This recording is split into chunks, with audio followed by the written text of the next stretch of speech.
मध्ये अन्नत्याग आंदोलनाला सुरुवात झालेली आहे। गावकरी देखील या ठिकाणी मोठ्या संख्येने आंदोलन स्थळावरती आलेले आहेत। तर वैभवी देशमुख आणि धनंजय देशमुख हे देखील या ठिकाणी उपस्थित झालेले आहेत। महिलांची देखील या ठिकाणी मोठ्या प्रमाणात संख्या आहे।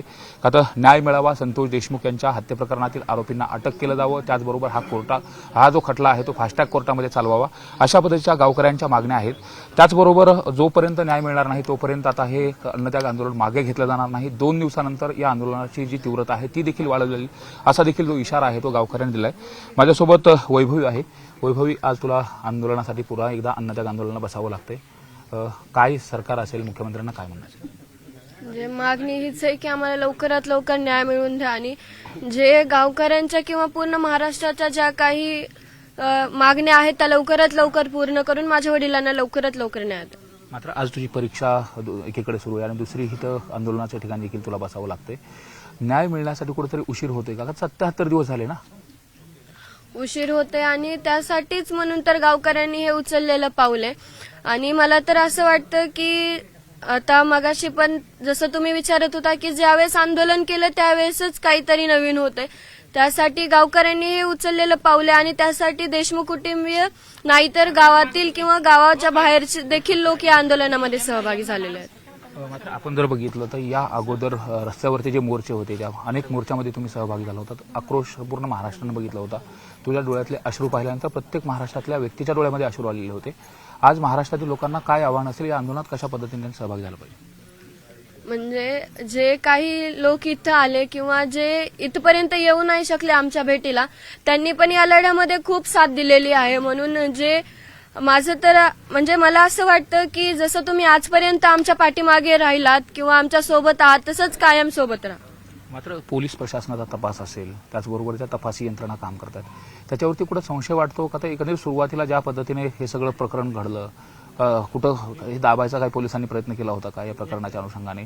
जसं की ते कळमची घटना असेल किंवा जी पोलिसांची एकूणच संशयास्पद भूमिका आहे। जसं काल चाचानी गेल्यावर मागणी केली की जो म्हणजे जी 9 तारखेची घटना होती त्याच्या आधीचा जो तपास आहे तो तपास आमच्यापर्यंत आणून द्यावा आणि माझी पण तशीच मागणी आहे की तो तपास कुठपर्यंत किंवा कसा झालाय त्याची देशमुख कुटुंबियाला नाही तर आज पूर्ण महाराष्ट्राला तो तपास कळवण्यात यावा। मात्र आज मनोज दादा देखील सहभागी होत आहेत, एकूणच सगळे लोक सहभागी होत आहेत। मात्र एवढं सगळं होत असताना देखील नेमकं यात चुकतंय कोण? सरकार असेल, मुख्यमंत्र्याची तू देखील भेट घेतली होती, त्यांनी देखील आश्वासन दिलं होतं, खरंच ते आश्वासन पूर्ण होतं असं वाटतं? त्यांनी दिलेला शब्द जो आहे त्याच्यावर आज देखील आम्ही ठाम आहोत आणि त्यांनी दिलेला जो शब्द आहे ते नक्कीच पूर्ण करतील। आमचा विश्वास तर सर्वांवरच आहे, पण आज देखील आम्हाला सुद्धा हे कळत नाहीये नेमकं यामध्ये चुकतंय कोणाचं। फक्त म्हणजे आमची प्रमुख मागणी तर हीच आहे की माझ्या वडिलांना लवकरात लवकर न्याय मिळवून द्या। आपण पाहतोय वैभवीचं म्हणणं आहे की न्याय मिळाला पाहिजे। धनुभाऊ, आंदोलनाला सुरुवात झाली, आता संपूर्ण महाराष्ट्राचं लक्ष याकडे लागलेलं आहे। काय सरकारला विनंती असेल, काय आव्हान असेल, कशा पद्धतीने तपास झाला पाहिजे? नाही, तपास हा आता सध्याचा चालू आहे ते व्यवस्थित आहे। CID असेल, SIT असेल, न्यायालयीन समितीचं अजून काम चालू झालेलं नाही आहे। परंतु आमचं जे अडचण आहे किंवा आम्हाला जे वाईट वाटते किंवा आमच्या जे भावाची हत्या झाली त्या हत्येला कुठेतरी कारणीभूत हे पोलीस प्रशासन आहे, ते वेळोवेळी आम्ही सिद्ध केलेलं आहे। कशामुळे एवढ्या क्रूरकर्मी लोकांसोबत त्यांनी संबंध ठेवले होते, त्यांना का अभय दिलं होतं, कशामुळे इतक्या चुकीच्या पद्धतीच्या लोकांना यांनी जवळ मित्रत्वाच्या भावनेतून ठेवलं होतं, त्यांना ह्या गोष्टी माहीत असताना देखील त्यांना जर अभय नसतं दिलं तर ही घटनाच घडली नसती। ह्या तपास यंत्रणा CID SITची गरजच काय लागली असती? जर तुम्ही इथं स्थानिक लोकांनी जर आतापर्यंत काम चांगलं केलं असतं किंवा अशा चुकीच्या लोकांना जवळ केलं नसतं तर आजपर्यंत ह्या गोष्टी। आणि आम्हाला समाधान विचारलं जातंय, काय समाधान आहे? माणूस येणार आहे का आमचा? या तपास यंत्रणावर समाधान विचारलं जातंय नेहमी, पण आम्ही कशासाठी समाधानी राहिलं पाहिजे? आणि आम्ही काय म्हणजे आमचं काय पाप केलं तर आम्ही कुठला गुन्हा केला ते आम्ही समाधानी होऊ किंवा असमाधानी होऊ? आमचा माणूस गेलाय, माणूस गेल्यानंतर जे काही इथली यंत्रणा आहे त्या यंत्रणेनं आम्ही वेळोवेळी जे CCTV फुटेज दिलेले आहेत, जे पुरावे दिलेले आहेत, त्यांनी एकदा तरी मान्य करायला पाहिजे होतं या कालावधीमध्ये की आमच्याकडून चूक झाली, पण ते चूक लपवत आहेत। माणसांनी चूक केली तर मान्य केली पाहिजे किंवा रोज एक चूक केली तरी चालतं, पण एक चूक परत परत केल्याने ही घटना घडलेली आहे। आमचा कायमचा रोष त्या व्यक्तींवर असेल ज्यांनी कुणी ह्याच्यामध्ये प्रत्यक्ष अप्रत्यक्ष जे पूर्वनियोजित कटात सहभागी आहेत त्यांच्यावर असेल। मात्र आपण जर बघितलं तर मसाजोगच्या गावकऱ्याच्या आणि देशमुख कुटुंबाच्या ज्या मागण्या आहेत प्रामुख्यानं त्या मागण्या काय आहेत आणि या संदर्भात तुम्ही सुरेश धस यांच्याकडे पण निवेदन दिलं होतं, ते मुख्यमंत्र्यांना भेटतो देखील म्हटले होते. त्या अगोदर तुम्ही प्रशासन असेल, जिल्हाधिकारी असेल, तहसीलदार असेल, त्याचबरोबर पोलीस अधीक्षक या सर्वांना निवेदन दिलं, मात्र यावर सकारात्मक चर्चा झाली नाही का आणि अंमलबजावणीच्या अनुषंगाने काय नेमकं घोड अडलंय कुठं? नाही, अजून त्यांनी कुणी आम्हाला संपर्क करायचा प्रयत्न केला नाही. सामाजिक क्षेत्रामध्ये काम करणारे किंवा जे काही लोक आहेत सगळे, यांची एकच भूमिका आहे न्यायाची. आम्हाला न्याय पाहिजे. आम्हाला, आमच्या कुटुंबियाला आम्हाला खूप त्रास होतोय, आमची खूप चिडचिड होते, पण आम्ही व्यक्त होत नाहीत. आम्हाला खूप राग येतोय, पण आम्ही, आपल्यावर संस्कार चांगले झालेले आहेत आईवडिलांचे, भावाने आम्हाला चांगली शिकवण दिलेली आहे, सगळी कुटुंब सांभाळलेलं आहे, त्यामुळे आम्ही व्यक्त होत नाहीत. परंतु अतिशय चुकीच्या पद्धतीनं असं घडलं. त्या घडण्यामागं हे पोलीस प्रशासन कसं आहे हे आम्हाला जर कुठं तुमचं एखादी प्रेस घ्यायला सांगितली तर आम्ही ते सिद्ध करून दाखवू आणि तुम्ही सगळे मान्य करताना त्या समोर मात्र आमच्या जे कोणी अधिकारी आहेत संबंधित या घटनेशी ते असले पाहिजेत. ते समोर मान्य करतील की हे आमच्या चूक आहेत. मात्र एवढं सगळं होत असताना, तुम्ही सगळे पुरावे दिलेले असताना, पण नेमकं यांना पाठीशी घालतंय कोण हा प्रश्न निर्माण होतोच ना. त्याची जिम्मेदारी मुख्यमंत्री साहेबांची असेल. जर आमच्या तपासात कोणाचं इंटरफिअर होत असेल, कोणाचं दबाव येत असेल तर त्याला त्याची पूर्ण जिम्मेदारी ही प्रशासनाची आहे, मुख्यमंत्री साहेबांची आहे. मात्र हे आंदोलन कधीपर्यंत चालणार? आज पहिला दिवस आहे, अन्नत्याग आंदोलन सुरू होत आहे. पाटील देखील, मनोज दादा देखील सहभागी होतात. ते कधी येणार आहेत आणि हे आंदोलन पुढं कशा पद्धतीने असेल? दादा दुपारी येत आहेत. आंदोलन हे अशाला असं पुढं जाईल आणि मी तर एवढी विनंती करेल की मी स्वतः कुटुंबाकडून सुद्धा आणि गावाकडून एकट्याने ह्या लढा पुढे नेला पाहिजे. सगळ्यांना हे गोष्टीत म्हणजे मलाच त्रास होतोय. आज कामाचे दिवस आहेत, लोक 77-78 दिवस झाले इथं आहेत, खांद्याला खांदा लावून न्यायाच्या भूमिकेत आहेत. त्यांना सगळे कामं सोडून, सगळं सोडून हे न्याय मागावा लागतोय.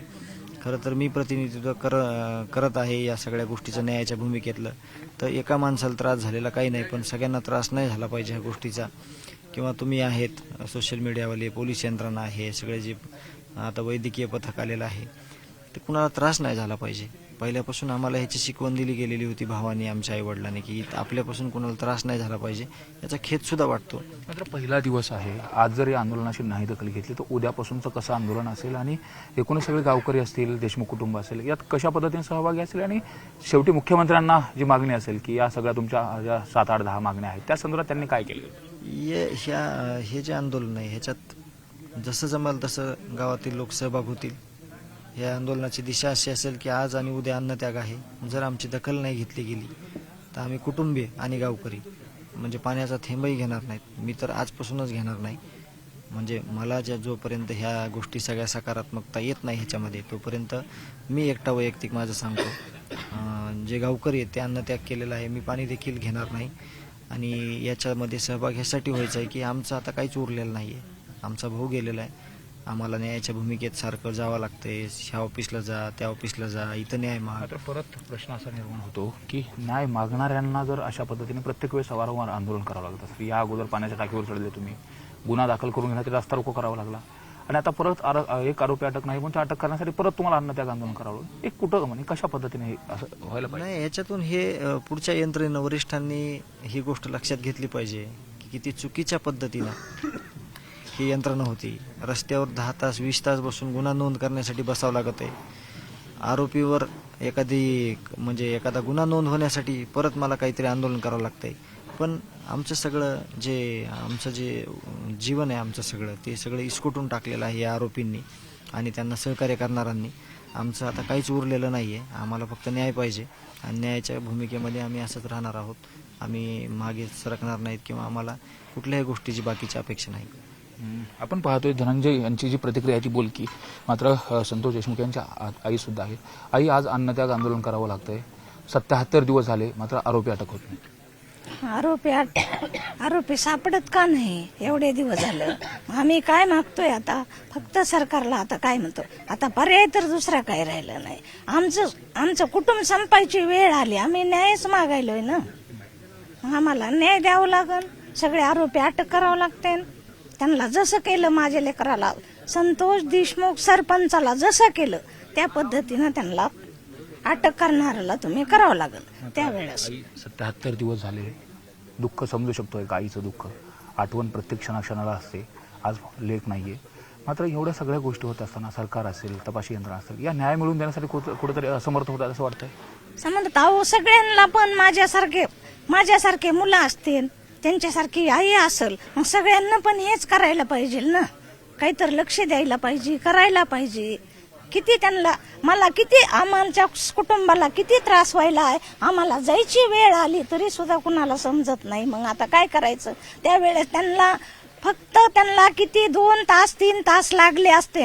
माझ्या लेकराला हे घेऊन गेले, यांना संपून टाकलं. मग मला वेळ द्यायलाच ह्यांना 3 महिने झाले तरी ह्यांना का भेटत नाही वेळ, का सापडत नाहीत, का काय होत नाही. नाही तर शेवटी आम्हालाच तुम्ही संपून टाका, विषयच संपला सगळा आमचा. पुढे काहीच बोलायचं नाही. का बरं पोलिसावर सगळा विश्वास होता.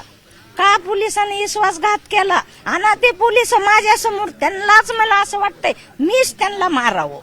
का पोलीस असतील, पोलीस यंत्रणा असन, कोण असन, त्यांना जबाबदारी घ्यायला पाहिजे. का बरं त्या दिवशीच माझ्या लेकराला न्याय द्यायला पाहिजे होता. त्या दिवशी थोडं सांगायला पाहिजे होतं. माझ्या लेकराची एवढी चूकच काय होती. कुणी बी कुणाचे भांडणं सोडवायला जात असेल, तुम्ही थांबा मी थांबा म्हणत असेल, त्यानं एखादं थोडं समजा त्यानं एखादी मारली असेल, ह्यानं 2 मारले असतात. अहो स्टँडवर त्यानं 100 मारायच्या आणि माझ्याकडे यायचं ना. त्याला किती लाख पाहिजे होते आणि किती कोटी पाहिजे होते त्याला द्यायला. मी आई त्याचे समर्थ होते. त्यानं असं का मारलं आडबाजूला नेऊन. तसं तुम्ही त्या लोकांना सगळ्यांना माझ्या समोरच मारलं पाहिजे. त्यांना कसं नेऊन मारलं आडबाजूला, तुम्ही आडबाजूला नेऊन मारू नका. त्यांना माझ्या समोर द्या.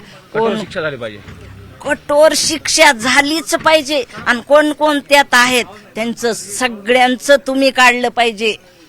तिथं भांडणं करताना कोण होतं, ह्याच्यात कोण होतं, कुठला सरपंच होता, कुठला गुन्हेगार होता, कुठला ह्याला साथ द्यायला होता. करणारे होते त्यांच्यावरती पण कारवाई झाली पाहिजे. त्यांच्यावर कारवाई नाही, त्यांना अटकच झालं पाहिजे. जसं माझ्या लेकराला झालं तसं सगळ्यांनाच झालं पाहिजे. का त्यावेळेस मदत करताना सगळे होते, मग आज सगळ्यालाच मारावं लागल ना. आरोपीला मदत करण्याला सगळ्यांना शिक्षा झाली पाहिजे. ताई, तुम्ही देखील अन्नत्याग आंदोलनामध्ये सहभागी होत आहेत. नेमकं अशी वेळ सरकार का आणतंय तुमच्यावरती? काय माहिती आता इतका वेळ का म्हणायला लागते. लवकरात लवकर त्यांनी शिक्षा द्यावी म्हणून आम्ही अन्नत्यागाला बसलो. कधीपर्यंत हे आंदोलन करणार आहेत? आणि आता 77 दिवस झालेत तरी पण अद्यापपर्यंत ज्या पद्धतीने कृष्ण आंधळेला अटक करायला पाहिजे होतं त्याला अटक केली गेली नाही. आणि जे इतर बी टीमचे आरोपी आहेत त्यांना देखील कुठं चौकशी करून सोडून दिलं जाते. हे सगळं चाललंय, हे कशा पद्धतीने चाललंय आणि न्याय कसा मिळाला पाहिजे? न्याय सगळ्यांना लवकर जेवढे आहेत त्यात सामील तेवढ्यांना सगळ्यांना सहआरोपी करावून सगळ्यांना शिक्षा द्यावी. मात्र आता संताप अनावर होतोय असं वाटतंय कुठेतरी. हा होतंय.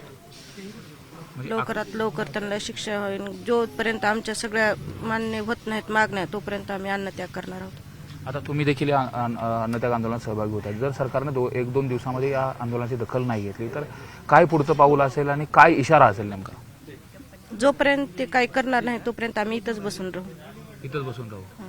मात्र एकूणच या सगळ्यामध्ये कोण नेमकं हे सगळं करायचा प्रयत्न करत आहे आणि ज्या पद्धतीने सगळं 70-75 दिवस होत आहेत तरी पण आरोपी अटक होत नाहीत, जे कोणी त्या आरोपीला सहकार्य करतायत त्यांच्यावरती कारवाई केली जात नाही, मग याला कोण पाठीशी घालतं असं वाटतंय?